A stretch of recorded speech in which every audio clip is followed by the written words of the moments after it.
pertemuan kali ini kita akan membahas tentang distribusi peluang untuk tipe data yang diskrit.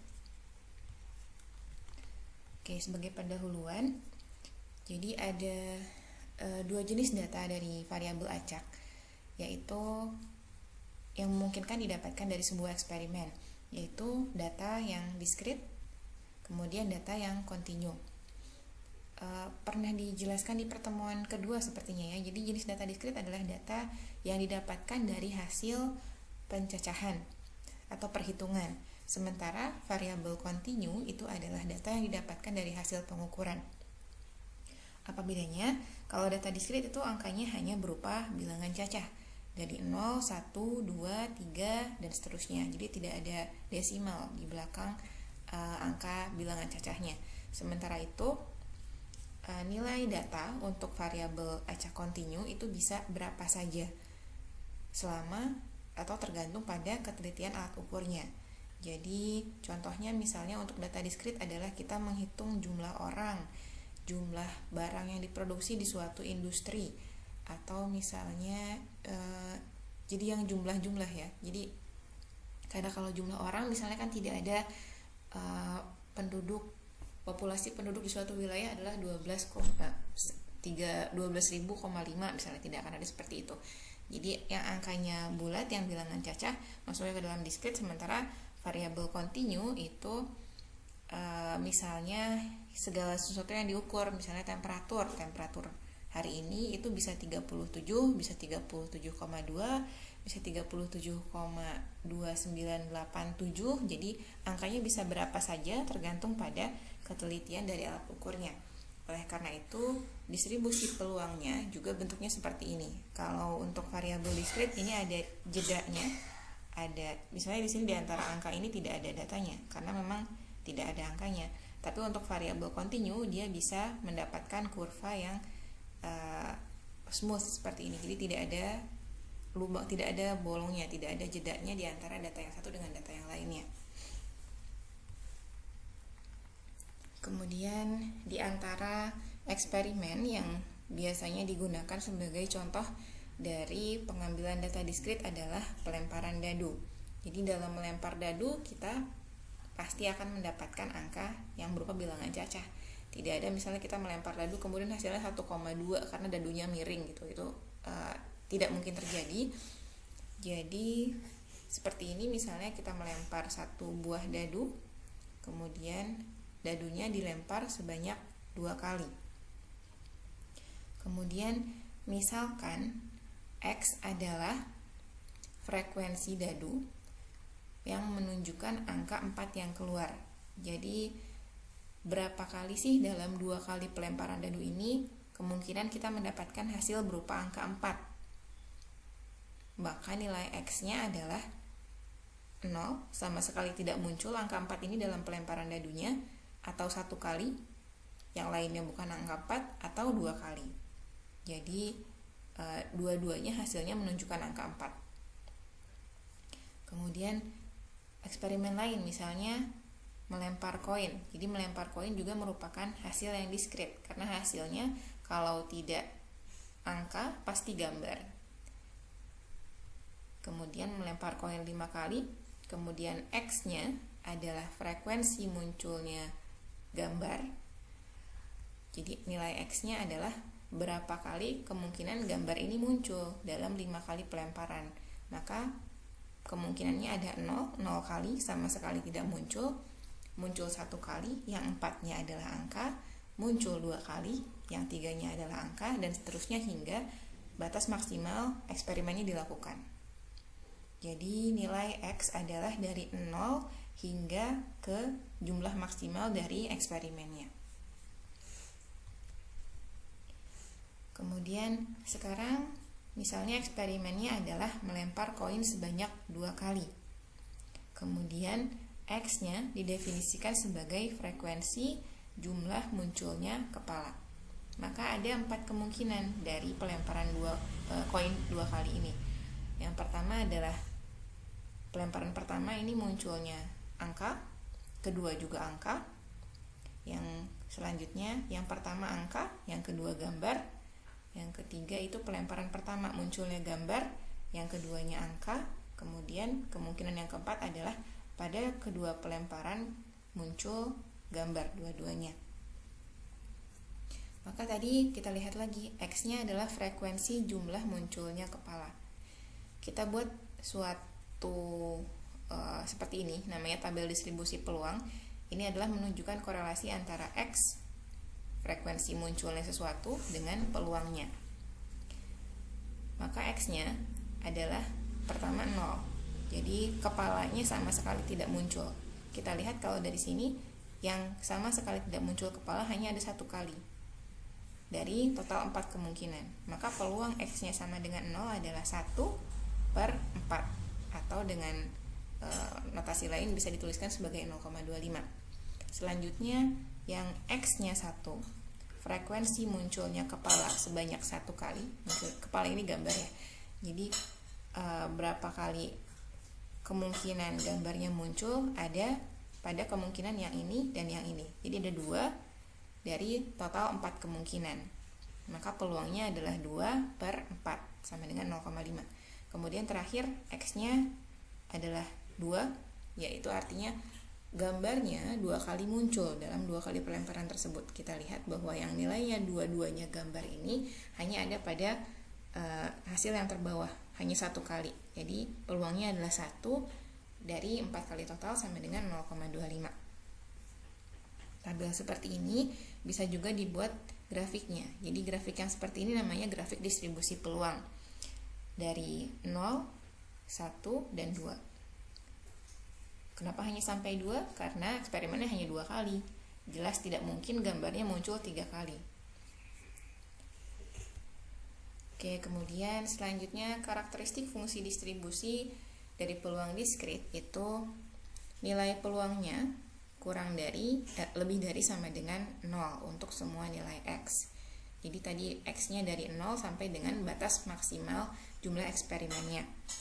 Kemudian total kemungkinan individu sama dengan 1. Artinya kalau pada pelemparan tadi itu X-nya ada 0, ada 1, dan ada 2. Maka total peluang untuk 0 kali muncul ditambah 1 kali muncul ditambah 2 kali muncul, kalau kita jumlahkan itu pasti sama dengan 1. Kalau di kasus yang pelemparan tadi itu adalah X-nya 0 sama dengan 0,25, kemudian X-nya 1 itu P-nya 0,5, kemudian X-nya 2, P-nya 0,25. Kalau dijumlahkan 0,25 tambah 0,5 tambah 0,25 hasilnya sama dengan 1. Kemudian ada juga variabel yang namanya nilai yang diharapkan atau min dari distribusi diskrit. Persamaannya adalah seperti ini. Jadi lambangnya seperti ini, mu, atau pada referensi yang lain mungkin juga dituliskan sebagai X. Ini persamaannya adalah sama dengan sigma X dikalikan dengan peluang X-nya. Jadi contohnya misalnya pada eksperimen yang tadi kita melempar 2 koin, tabelnya seperti ini, sudah kita pahami tadi cara membuatnya. X-nya ada 0, untuk X-nya 0, P-nya 0,25, untuk X-nya 1, P-nya 0,5, untuk X-nya 2, P-nya 0,25. Maka min dari percobaan ini, nilai yang diharapkan dari percobaan ini adalah kita masukkan persamaannya. Jadi X-nya adalah gambar kepala ya tadi, maka minnya adalah sama dengan X yang pertama 0 dikalikan peluang yang pertama 0,25 ditambah dengan 1 peluang yang X yang kedua dikalikan dengan peluangnya 0,5, kemudian ditambah dengan X yang ketiga yaitu 2 kali dikalikan dengan peluangnya 0,25 sehingga hasilnya adalah sama dengan 1. Kemudian selanjutnya ada juga nilai varians dan standar deviasinya. Ini sudah dipelajari juga pada analisa data numerik ya.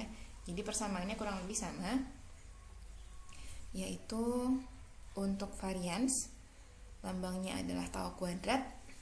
Cara perhitungannya adalah seperti ini. Jadi penjumlahan dari X dikurangi mu ini adalah tadi nilai yang diharapkan kuadrat dikalikan dengan PX-nya.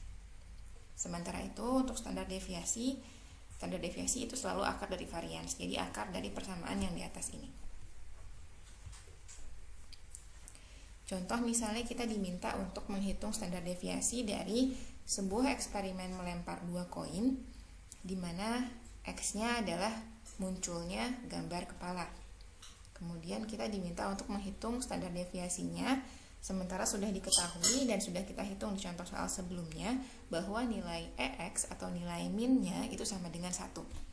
Maka kita gunakan persamaannya ini, tau sama dengan akar dari dan seterusnya ya. Seperti ini persamaannya. Kita masukkan data yang kita punya. Jadi X yang pertama tadi adalah 0. Kemudian dikurangi min-nya sama dengan 1. Kuadrat dikalikan peluang dari 0 sama dengan 0,25. Ditambah dengan X yang kedua adalah 1. Dikurangi nilai min-nya sama dengan 1. Dikuadratkan dikali peluang dari munculnya angka 1. Atau 1 kali muncul gambar kepala, yaitu 0,5. Satu lagi untuk X sampai dengan 2 dikurangi dengan min-nya 1, peluangnya 0,25. Kita dapatkan bahwa hasil perhitungan ini sama dengan akar dari 0,5. Maka standar deviasi untuk eksperimen dengan kondisi seperti pada contoh soal ini adalah 0,707.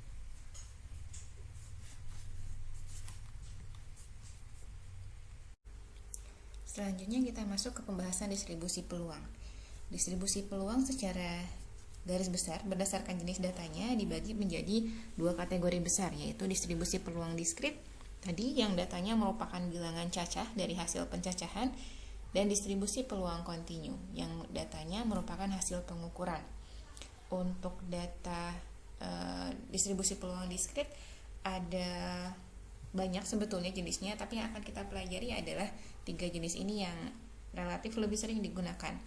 Jadi yang pertama adalah data binomial, kemudian yang kedua adalah data di hipergeometrik, yang ketiga ini diambil dari seorang ilmuwan Prancis, pelafalannya adalah Poisson. Jadi karena orang ini adalah yang pertama kali menemukan distribusi jenis ini, maka diberi nama distribusinya berdasarkan nama ilmuwan tersebut. Kemudian distribusi peluang kontinu yang akan kita bahas pada pertemuan selanjutnya ada 3 juga, yaitu seragam, normal, dan eksponensial. Oke, untuk pertemuan hari ini yang akan kita fokuskan adalah pembahasan untuk distribusi peluang diskrit. Kita lihat penjelasan untuk masing-masing jenisnya. Yang pertama adalah distribusi binomial. Pada distribusi binomial, kemungkinan hasilnya hanya ada 2. Misalnya, sukses atau gagal, atau laki-laki perempuan, atau misalnya jenis data lain yang hanya punya 2 pilihan, itu pelemparan dadu, munculnya gambar atau angka. Kemudian produksi barang, statusnya baik atau rusak, misalnya seperti itu. Jadi yang hasilnya hanya 2, maka dinamakan sebagai B, itu masuk ke dalam kategori distribusi binomial. Kemudian setelah kita menentukan 2 hasil yang mungkin ini, di sini misalnya sukses atau gagal, kemudian kita mendefinisikan bahwa P adalah peluang dari sukses. Kalau peluang sukses adalah P, maka peluang gagal pasti sama dengan 1 dikurangi dengan P. Kemudian kita menentukan X-nya, seperti yang tadi, hasil yang mungkin keluar. X-nya didefinisikan sebagai 1 jika sukses, dan X didefinisikan sebagai 0 bila gagal. Ini boleh dibolak-balik selama konsisten. Jadi maksudnya adalah boleh X sama dengan 0 itu sama dengan sukses, dan X sama dengan 1 itu adalah gagal, asal konsisten. Kemudian fungsi peluangnya adalah peluang dari tadi 0 sudah kita definisikan sebagai gagal, maka peluangnya adalah, kita lihat lagi definisi yang di atasnya, sama dengan 1 min P.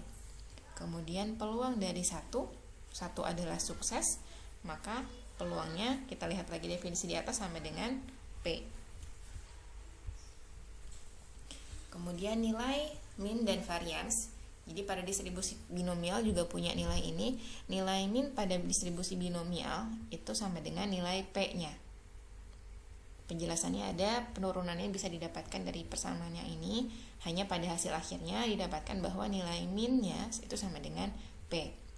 Kemudian untuk varians, persamaan untuk varians ini adalah sama dengan P dikalikan dengan 1 min P. Penurunannya juga ada di sini. Silakan kalau mau coba dicermati atau coba diturunkan sendiri. Hasil akhirnya adalah untuk varians dari distribusi binomial itu sama dengan P dikurangi 1 min P. Bagaimana untuk standar deviasinya? Standar deviasi itu adalah akar dari varians, maka standar deviasinya adalah akar dari P dikali 1 min P. Selanjutnya, ini adalah formula yang digunakan untuk menghitung distribusi binomial, yaitu ada beberapa variabel yang kita cari. Yang pertama adalah Px, peluang keberhasilan X dalam N kali percobaan dengan peluang suksesnya P. Kemudian variabel selanjutnya adalah X. X ini jumlah kesuksesan dalam sampel. Berapa saja jumlah yang mungkin. Dari 0 sampai N-nya adalah jumlah eksperimen atau jumlah sampel yang kita miliki. Selanjutnya ada N, yaitu jumlah sampel. Kemudian variabel yang terakhir adalah P, yaitu peluang sukses. Nanti kalau kita menghadapi soal ditanyakan nilai dari distribusi binomial, nilai P-nya, nilai peluangnya, maka yang harus kita bisa identifikasi adalah masing-masing variabel ini. X-nya berapa, N-nya berapa, P-nya berapa. Itu yang diperlukan untuk menyelesaikan soal perhitungan peluang distribusi binomial. Kalau untuk perhitungannya tinggal diikuti saja persamaan yang ini. Jadi Px sama dengan N faktorial dibagi dengan X faktorial dikali N dikurangi X faktorial dikali P pangkat X dikalikan 1 min P dipangkatkan dengan N pangkat X. Biasanya tidak usah khawatir harus menghafal ya. Jadi biasanya untuk persamaan ini kalau di ujian pun diberikan, atau kalau tidak di ujian kan berarti kita bisa melihat referensi. Hanya tadi yang lebih penting untuk dipahami adalah bagaimana kita menentukan membaca dari soal berapa nilai dari masing-masing variabel ini. Oke, contohnya misalnya soalnya seperti ini. Berapa peluang terjadinya satu kesuksesan dalam 5 pengamatan kalau peluang suksesnya adalah 0,1. Ini contoh soalnya masih lugas ya, jadi mudah dipahami. Tapi misalnya kita ubah contoh soalnya menjadi berapa, misalnya ada seorang sarjana yang baru lulus dari sebuah universitas, kemudian dia sedang mencari kerja, kemudian ditanyakan, kita ingin mencari peluangnya, berapa peluang bahwa sarjana ini diterima di satu perusahaan, jadi satu kesuksesan, setelah dia mengirimkan lamaran pekerjaan ke 5 perusahaan. Jadi yang ditanyakan adalah peluang kesuksesnya 1 kali, kemudian percobaannya dia melakukan 5 kali pengiriman lamaran kerja. Jika misalnya diketahui bahwa dengan kualifikasi yang sarjana ini miliki, IPK-nya sekian, pengalaman organisasinya sekian, kemudian pengalaman ada exchange misalnya dan lain-lain, itu peluang suksesnya adalah 0,1. Jadi seperti itu contoh kasus yang lebih realnya.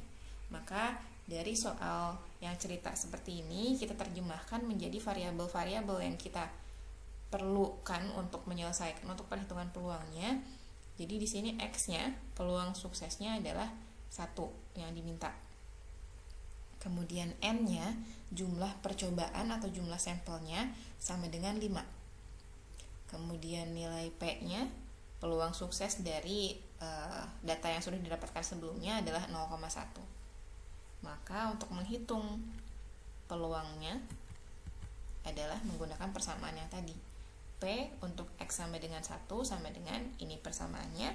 Kita masukkan nilainya N sama dengan 5 faktorial, kemudian X-nya sama dengan 1 faktorial, dikurangi N min X, 5 dikurangi 1, dikalikan dengan P-nya 0,1, dipangkatkan dengan X-nya sama dengan 1, dikalikan dengan 1 min P, 1 dikurangi dengan 0,1, dipangkatkan N kurangi X, N-nya 5, X-nya 1. Selebihnya tinggal dihitung ya pakai kalkulator atau alat bantu hitung yang lainnya. Didapatkan hasil bahwa peluang 1 kali sukses dalam 5 kali pengamatan itu sama dengan 0,328 dan seterusnya. Atau kalau misalnya di contoh soal yang tadi, berarti peluang si sarjana ini diterima di satu pekerjaan setelah dia melamar ke 5 perusahaan adalah 0,3285. Seperti itu untuk distribusi binomial. Kemudian selain dengan menggunakan persamaan yang ini, cara lain untuk mencari nilai dari peluang binomial adalah dengan menggunakan tabel binomial namanya. Bisa dicari di buku-buku referensi statistika, atau kalau tidak di Google juga ada. Jadi silakan masukkan keyword tabel binomial, nanti akan keluar tabel yang seperti ini. Jadi caranya adalah pertama kita tentukan dulu berapa n yang kita punya. Di sini misalnya 10. Kalau di contoh soal tadi kita punyanya 5. Kalau misalnya 5, cari yang angkanya 5. Di sini misalnya kita punya 10. Kemudian kita mau mencari nilai untuk x sama dengan, di sini untuk x sama dengan 3 misalnya. X-nya 3. Kemudian kalau peluang suksesnya adalah 0,35, maka kita lihat PX-nya nilainya adalah 0,2522. Atau misalnya kita menentukan angka lain, X-nya katakanlah sama dengan 6. Kemudian peluang suksesnya adalah 0,4. Maka kalau saya mau mencari nilai PX-nya, kita tarik dari sini ke 0,4. Maka PX-nya adalah sama dengan 0,1115. Satu lagi cara untuk menentukan atau mencari nilai dari peluang binomial adalah dengan menggunakan software statistika. Itu banyak sekali macamnya. Ada misalnya MATLAB bisa digunakan untuk statistika, atau RStat misalnya yang sudah sophisticated. Tapi yang paling sederhana dan banyak kita miliki adalah menggunakan Excel. Jadi Excel juga bisa digunakan untuk perhitungan statistika sederhana. Di sini yang saya gunakan adalah interface untuk Microsoft Excel yang tahun 2013. Jika Anda memiliki yang lebih baru, silakan digunakan, tapi biasanya silakan disesuaikan. Tapi biasanya untuk perintah yang utamanya atau namanya sintaksnya itu tidak banyak berubah. Oke, jadi yang harus diketahui untuk menggunakan software, dalam hal ini Microsoft Excel, dalam menghitung peluang distribusi binomial adalah sintaksnya, perintahnya, apa yang harus kita ketikkan untuk menghitung nilai peluang distribusi binomial. Jadi perintahnya adalah seperti ini, binom.dist. Kemudian setelah itu dia akan meminta beberapa data, yaitu number underscore s, ini adalah jumlah sukses dalam trial, atau kalau dalam variabel yang tadi di persamaan kita adalah sama dengan n. Kemudian selanjutnya ada variabel trials, ini adalah sama dengan, yang ini sama dengan x, yang ini sama dengan x, yang ini sama dengan n. Kemudian ada satu lagi diminta nilai probability underscore s, ini adalah nilai p. Satu lagi variabel tambahan yang tidak ada di persamaan tadi adalah variabel kumulatif. Kumulatif ini isinya bukan angka, tapi true atau false. Ketika kita menjawab true, kalau misalnya kita tentukan nilai x-nya sama dengan 1, maka dia akan menghitung kumulatif dari 0 sampai dengan 1. Kalau kita tentukan x-nya sama dengan 2, maka ketika kita jawab kumulatifnya true, dia akan menghitung peluang untuk x sama dengan 0, ditambah x sama dengan 1, ditambah x sama dengan 2. Demikian seterusnya. Tapi kalau kita menjawab false, maka dia akan hanya menghitung yang x sama dengan 2 saja. Jadi ketahui apa yang Anda cari dan tentukan nilai yang tepat dengan menggunakan persamaan ini. Kita coba untuk persamaan contoh soal yang tadi. Jadi tadi kita punya soal misalnya seperti ini, peluang suksesnya 1, x-nya 1, kemudian n-nya 5, dan p-nya adalah sama dengan 0,1. Maka kita ketikkan di sini, jadi sama dengan binom.dist, kemudian masukkan angka-angkanya. X-nya sama dengan 1, n-nya sama dengan 5, p-nya sama dengan 0,1. Untuk kumulatif kita jawab false, karena kita hanya ingin mengetahui yang x-nya sama dengan 1 saja. Jadi x sama dengan 0 tidak ingin kita ketahui. Maka jawabannya adalah sama ya, jadi memang harus sama. Kalau misalnya perhitungannya benar harus sama dengan cara apapun. Jadi peluangnya adalah 0,32805. Jenis yang kedua dari distribusi data diskrit yang akan kita pelajari adalah distribusi hipergeometrik. Untuk yang jenis distribusi ini yang menjadi ciri khas adalah bahwa N percobaan dalam sampel itu diambil dari populasi yang lebih besar, yaitu N besar. Jadi contohnya misalnya kita punya satu kelas isinya 30 orang misalnya, itu adalah N besarnya, populasinya.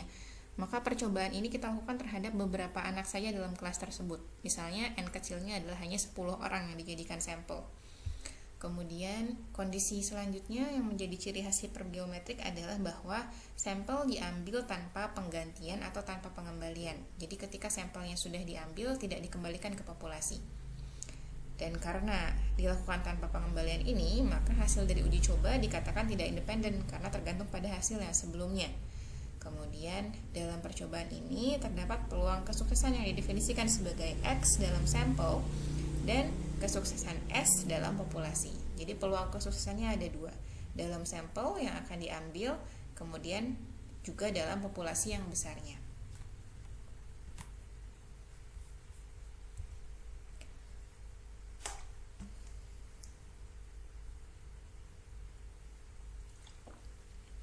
Oke, selanjutnya ini adalah formula yang kita gunakan untuk menghitung distribusi hipergeometrik. Notasinya sama, nilainya adalah Px, persamaannya seperti ini. Ini terlihat sulit ya, tapi tidak usah dihafalkan persamaan ini, asal yang penting adalah memahami variabel-variabel yang dibutuhkannya itu apa saja.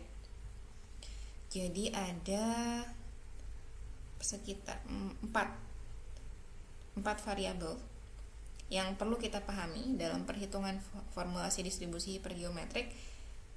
Yang pertama adalah ini ya, jadi Px ini adalah peluang yang kita carinya, nilainya, kemudian menentukannya itu tergantung pada yang pertama adalah S.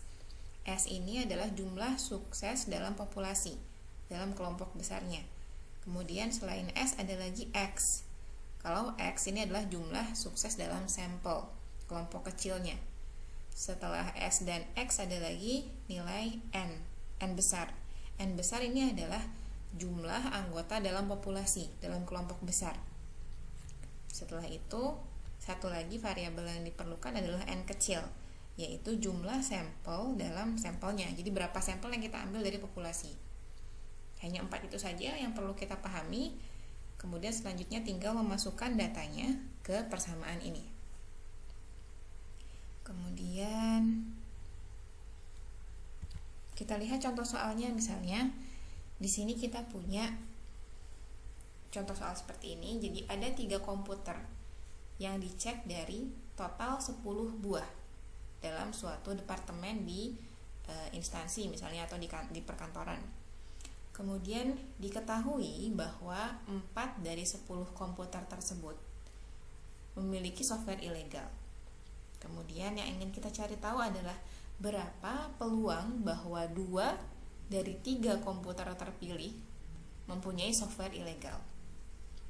Jadi harus kita pahami dari soal seperti ini, data apa yang kita punya. Tadi untuk menghitung perhitungan distribusi hipergeometrik kita perlu N besar, N kecil, S, dan X. Dari soal ini kita ketahui bahwa jumlah populasinya, jumlah keseluruhan komputer di departemen tersebut adalah 10 buah. Kemudian itu menjadi N besar. N kecilnya dari 10 buah ini diambil 3 sampel.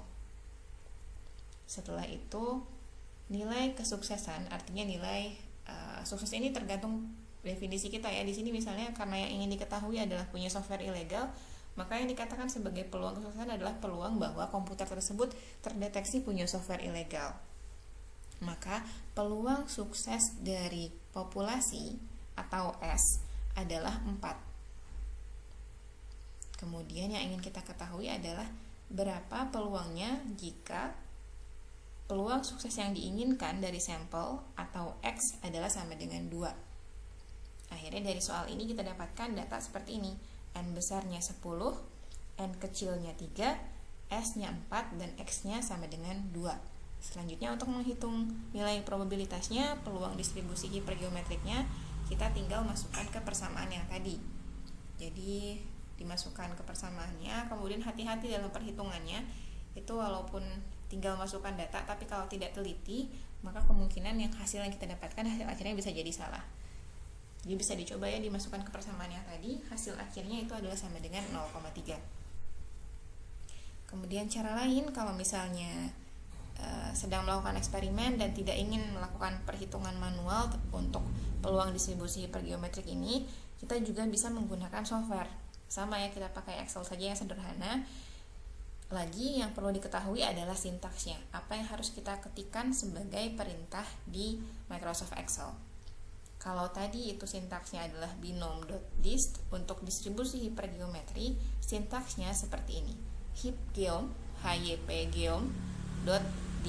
Kemudian data yang diminta itu adalah sampel underscore s, jumlah sukses dalam sampel, atau kalau dalam variabel kita yang tadi ini adalah sama dengan x, kemudian number underscore sampel, jumlah sampelnya. Kalau dalam variabel kita ini sama dengan n, kemudian population underscore s, ini jumlah sukses dalam populasi, sama dengan s, kemudian ada number underscore pop, ini jumlah populasinya, sama dengan n besar. Terakhir ada kumulatif, ini sifatnya sama seperti yang tadi. Apakah kita ingin mencari data kumulatif atau data khusus untuk x tertentu saja? Jawabannya juga sama, dijawab true atau false. Ini kita coba contoh yang tadi, kita kerjakan menggunakan Excel. Jadi langkah pertama adalah kita mengetikkan sintaksnya dulu di sebuah sel, bisa di mana saja. Kemudian sintaksnya seperti ini, nanti yang belakang ini akan muncul sendiri. Kita ganti dengan data yang sesuai. Sampelnya, nilai X-nya, nilai sukses dalam sampel tadi adalah sama dengan 2. Kemudian nilai N kecil sama dengan 3. Nilai S sama dengan 4, dan nilai N besar sama dengan 10. Untuk kumulatif kita jawab false karena kita hanya ingin mencari tahu untuk X-nya sama dengan 2. Jawabannya adalah 0,3. Sama ya. Satu lagi jenis distribusi untuk data diskrit yang akan kita pelajari adalah distribusi Poisson. Jadi karakteristiknya distribusi Poisson ini digunakan ketika datanya berada pada selang waktu tertentu. Kemudian karakteristiknya yang pertama adalah dia tidak terpengaruh dari apa yang terjadi pada selang unit yang lain. Kemudian karena hal ini juga berpengaruh akibatnya adalah peluang terjadinya hasil dalam selang waktu tertentu tidak dipengaruhi hasil pada selang unit yang lain. Contohnya misalnya kita ingin mengetahui berapa peluangnya di perempatan Soekarno-Hatta itu selama jam 8 sampai jam 9 pagi lewat 100 mobil. Jadi syarat dari distribusi Poisson ini adalah bahwa jumlah mobil yang lewat pada jam 8 hingga jam 9 tidak dipengaruhi oleh jumlah mobil pada jam-jam lain, dan peluangnya juga menjadi independen untuk masing-masing selang waktu yang ditentukan. Kemudian formulanya seperti ini. Jadi PX distribusi Poisson untuk suatu data, X-nya adalah jumlah sukses per unit yang diharapkan atau yang ditanyakan. Kemudian ini sukses per unit, kemudian lambdanya adalah jumlah sukses yang diharapkan atau rataan per unit waktu. Kemudian E di sini adalah bilangan eksak ya, bilangan eksponensial, nilainya sekitar 2,72. Jadi tiga variabel ini saja yang perlu kita pahami untuk mengetahui nilai dari distribusi Poisson. Kemudian selain dengan menggunakan persamaan yang tadi, kita juga bisa menggunakan tabel. Seperti pada distribusi binomial, distribusi Poisson juga punya tabelnya tersendiri. Caranya adalah kita menentukan berapa nilai X yang ingin kita cari, kemudian nilai lambdanya berapa. Di sini nilainya misalnya untuk X sama dengan 1, lambdanya 0,5. Ini nilai PX-nya sama dengan 0,3033. Oke, ini contoh soalnya. Jadi misalnya diduga bahwa jumlah ikatan kawat yang cacat per unit. Jadi unitnya ini tidak hanya selang waktu, tapi bisa juga unit-unit yang lain yang terjadi pada suatu semikonduktor terdistribusi secara Poisson. Jadi distribusinya sudah diketahui adalah Poisson. Kemudian parameternya lambdanya sama dengan 4. Kemudian yang ditanyakan adalah berapa peluang random terpilihnya semikonduktor yang punya cacatnya kurang dari sama dengan 2. Jadi dari sini kita mengetahui bahwa lambdanya sama dengan 4, kemudian X-nya ini angkanya adalah sama dengan 2. Kita masukkan angka-angkanya. Tadi ini di sini ada E pangkat lambda, kemudian lambda pangkat X dibagi dengan X faktorial. Di sini karena X-nya itu kurang dari sama dengan 2, maka ada 3 kemungkinan. X sama dengan 0, X sama dengan 1, dan X sama dengan 2. Jadi di sini totalnya P-nya adalah kumulatif. X-nya sama dengan, ini untuk X sama dengan 0, jadi kita masukkan 4 pangkat 0 dibagi 0 faktorial. Kalau di sini X-nya sama dengan 1, untuk persamaannya kita masukkan 4 pangkat 1 dibagi 1 faktorial, dan ini untuk X sama dengan 2. Sehingga peluang kumulatifnya bahwa suatu semikonduktor punya cacat kurang dari sama dengan 2 adalah 0,238. Kemudian kalau misalnya dengan menggunakan Microsoft Excel, maka sintaks yang digunakan untuk distribusi Poisson adalah seperti ini. Jadi Poisson.dist, data yang diminta adalah X, jumlah suksesnya, jumlah yang dimintanya, kemudian nilai min, rata-ratanya berapa, atau expected value-nya berapa, dan terakhir sama kumulatif, dijawabnya true atau false. Untuk soal yang tadi, contoh soal yang tadi, kalau kita menggunakan Microsoft Excel perhitungannya, maka pertama kita ketikkan sintaksnya, kemudian kita ganti data yang ini dengan data yang sesuai yang ada pada soal. Jadi X-nya sama dengan 2, min-nya sama dengan 4, yang kumulatifnya kali ini karena yang diminta adalah kurang dari sama dengan, maka yang ini dijawabnya true. Karena kita minta data untuk 0, 1, dan 2. Sementara kalau kita jawab false, dia hanya akan menghitung untuk yang X sama dengan 2. Oke, untuk hasil yang ini kita lihat hasilnya sama ya. Jadi PX-nya adalah 0,238.